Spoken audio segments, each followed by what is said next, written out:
ಹಾಗ ಮುಂದಿನ ರಾಶಿ ಸಿಂಹ ರಾಶಿ ಗುರುಗಳೇ. ಸಿಂಹ ರಾಶಿಯ ಭವಿಷ್ಯ ಹೇಗಿದೆ, ಮಾಸದ ಭವಿಷ್ಯ ಹೇಗಿದೆ ಅಂತ ತಿಳಿಸ್ಕೊಡಿ ಗುರುಗಳೇ. ಖಂಡಿತಮ್ಮ. ಸೊ ಸಿಂಹರಾಶಿ ವಿಚಾರ ನಾವು ನೋಡಿದ್ದಾದಲ್ಲಿ ಸಿಂಹರಾಶಿಯವರಿಗೆ ಕುಜ ಇಲ್ಲಿ 8ನೇ ಮನೆಯಲ್ಲಿರತಕ್ಕಂಥದ್ದು. 4 ಮತ್ತು 9ನೇ ಮನೆ ಅಧಿಪತಿ ಆಗಿರ್ತಕ್ಕಂಥ ಕುಜ 8ನೇ ಮನೆಯಲ್ಲಿದ್ದಾನೆ, ಅಷ್ಟಮ ಸ್ಥಾನದಲ್ಲಿ. ಕೇರ್ಫುಲ್ ಆಗಿರಬೇಕು. ಹಾಗೆ ನಿಮ್ಮ 2ನೇ ಮನೆ ಮತ್ತು 11ನೇ ಮನೆ ಅಧಿಪತಿ ಆಗಿರ್ತಕ್ಕಂಥ ಬುಧನೂ ಸಹ ನಿಮಗೆ 8ನೇ ಮನೆಯಲ್ಲಿರತಕ್ಕಂಥದ್ದು, ನೀಚನಾಗಿದ್ದಾನೆ.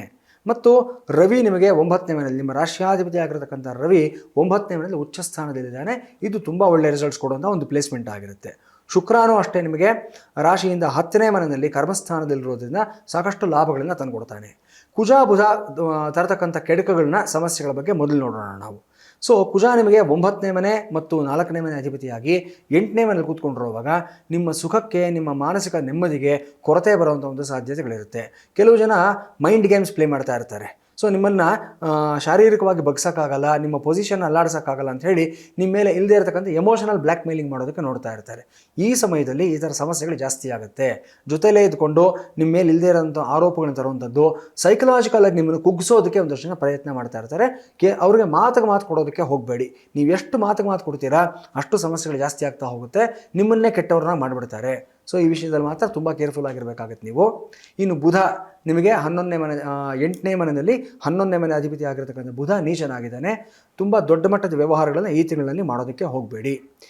ಯಾವುದಾದ್ರೂ ಹೊಸ ಬಿಸ್ನೆಸ್ಗಳು ಸ್ಟಾರ್ಟ್ ಆಯಿತು ಅಂತಂದರೆ ನಿಮ್ಮ ಲಿಮಿಟ್ ಮೀರಿ ಅದರಲ್ಲಿ ಇನ್ವೆಸ್ಟ್ ಮಾಡುವಂಥದ್ದಾಗಲಿ ಅಥವಾ ಟ್ರೇಡಿಂಗ್ ಮಾಡೋದಾಗಲಿ ಇದನ್ನು ಮಾಡೋದಕ್ಕೆ ಹೋಗಬೇಡಿ. ಸ್ವಲ್ಪ ಎಲ್ಲೋ ಒಂದು ಕಡೆ ನಿಮಗೆ ಈ ತಿಂಗಳಿನಲ್ಲಿ ಶಾಪಿಂಗ್ ಆಗಲಿ ಅಥವಾ ಒಂದು ಎಕ್ಸ್ಟ್ರಾ ಪರ್ಚೇಸಿಂಗ್ಗಳಿಗಾಗಲಿ ಜಾಸ್ತಿ ಆಗ್ತಾ ಹೋಗುತ್ತೆ. ಈ ಆನ್ಲೈನ್ ಪರ್ಚೇಸಿಂಗ್ ಮಾಡುವಂಥ ಹಾಬಿ ಯಾರಿಗೆ ಜಾಸ್ತಿ ಇರುತ್ತೆ ಆ ಥರದವ್ರು ಸ್ವಲ್ಪ ಕೇರ್ಫುಲ್ ಆಗಿರಬೇಕಾಗತ್ತೆ. ಯಾವುದೋ ಆಫರ್ ಬಂದಿದೆ ಅಂತ ತೊಗೊಳಕ್ಕೆ ಹೋಗ್ತೀರಾ, 1ಕ್ಕೆ 2 ಪಟ್ಟು ಜಾಸ್ತಿ ಖರ್ಚಾಗೋಗಿರುತ್ತೆ, ನಿಮ್ಗೆ ಗೊತ್ತಾಗೋದಿಲ್ಲ. ಸೊ ಇದರಿಂದ ದುಡ್ಡು ನಿಮಗೆ ನಷ್ಟ ಆಗುತ್ತೆ. ಆ ಪದಾರ್ಥ ಜೀವನದಲ್ಲಿ ಒಂದು ದಿವಸನೂ ಯೂಸ್ ಮಾಡೋದಿಲ್ಲ, ತೊಗೊಂಡು ಹೋಗಲೆಲ್ಲ ಕಬೋರ್ಡಲ್ಲಿ ಇಟ್ಟಿರ್ತೀರಾ, ವೇಸ್ಟ್ ಆಗುತ್ತೆ. ರಿಟರ್ನ್ ಮಾಡಬೇಕು ಅಂತಂದರೆ ರಿಟರ್ನ್ ಪಾಲಿಸಿ ಡೇಟು ಮುಗಿದೋಗಿರುತ್ತೆ. ಸೊ ಮನೆಯಲ್ಲಿ ಸುಮ್ಮನೆ ಕೂತ್ಕೊಂಡಿರುತ್ತೆ. ಸೊ ಈ ವಿಷಯದಲ್ಲಿ ಕೇರ್ಫುಲ್ ಆಗಿರಬೇಕು ನೀವು. ಇದು ಬಿಟ್ಟರೆ ನಿಮ್ಮ ರಾಷ್ಟ್ರಾಧಿಪತಿ ಆಗಿರತಕ್ಕಂಥ ರವಿ 9ನೇ ಮನೆಯಲ್ಲಿರೋದ್ರಿಂದ ಈ ತಿಂಗಳಿನಲ್ಲಿ ದೊಡ್ಡ ದೊಡ್ಡ ವ್ಯಕ್ತಿಗಳ ಪರಿಚಯ ಆಗುತ್ತೆ ನಿಮಗೆ. ಹಳೆಯ ಕಾಂಟ್ಯಾಕ್ಟ್ಗಳು ಮತ್ತೆ ನಿಮಗೆ ರಿನ್ಯೂ ಆಗುವಂಥ ಒಂದು ಸಾಧ್ಯತೆಗಳಿರುತ್ತೆ ವಿಶೇಷವಾಗಿ. ಮತ್ತು ನಿಮ್ಮ ಸ್ಥಾನ ಎಲ್ಲಿರ್ತೀರಾ ಅಲ್ಲಿ ನಿಮಗೆ ಕಮ್ಯಾಂಡು, ಪೊಸಿಷನ್ನು, ಪವರು ಇವೆಲ್ಲವೂ ಜಾಸ್ತಿ ಆಗ್ತಾ ಹೋಗುತ್ತೆ. ಕೆಲವರಿಗೆ ದೂರದ ಊರುಗಳಿಗೆ, ದೂರದ ದೇಶಗಳಿಗೆ ಪ್ರಯಾಣ ಮಾಡುವಂಥ ಒಂದು ಯೋಗಾನು ಸಹ ಬರುತ್ತೆ. ಅಲ್ಲಿ ಎಲ್ಲೆಲ್ಲೂ ಹೋದರೂ ಸಹ ನೀವು ಗೆದ್ಕೊಂಡು ಬರ್ತೀರಾ. ಈ ಸಮಯದಲ್ಲಿ ನಿಮ್ಮ ಬಿಸ್ನೆಸ್ ಎಕ್ಸ್ಪ್ಯಾನ್ಷನ್ ಆಗುತ್ತೆ, ಸೋಷಿಯಲ್ ಸರ್ಕಲ್, ನಿಮ್ಮ ನೆಟ್ವರ್ಕ್ ಎಲ್ಲ ಎಕ್ಸ್ಪ್ಯಾಂಡ್ ಆಗ್ತಾ ಹೋಗುತ್ತೆ. ತುಂಬ ಚೆನ್ನಾಗಿದೆ. ನೀವು ವಿಶೇಷವಾಗಿ ನೋಡ್ಕೋಬೇಕಾಗಿರ್ತಕ್ಕಂಥದ್ದು ಅಂದರೆ ನೀಚ ಬುಧ ಮತ್ತು ಅಷ್ಟಮದಲ್ಲಿರತಕ್ಕಂಥ ಕುಜ, ಈ 2 ಗ್ರಹಗಳಿಗೆ ಸಂಬಂಧಪಟ್ಟ ಹಾಗೆ ಏನು ಮಾಡಬೇಕು ಪರಿಹಾರ ಅಂತಂದರೆ ಪ್ರತ್ಯಂಗಿರಾ ದೇವಿ ಆರಾಧನೆಯನ್ನು ಮಾಡ್ತಕ್ಕಂಥದ್ದು, ರಾಜರಾಜೇಶ್ವರಿ ದೇವಿ ಸನ್ನಿಧಾನಕ್ಕೆ ಹೋಗಿ ಅರ್ಚನೆಯನ್ನು ಮಾಡಿಸ್ಕೊಂಡು ಬರ್ತಕ್ಕಂಥದ್ದು. ಇದನ್ನು ಮಾಡಿ ಅಷ್ಟಮಿಯ ದಿವಸ ಮಾಡಿ ವಿಶೇಷವಾದ ಲಾಭವನ್ನು ಪಡ್ಕೊಳ್ತೀರಾ.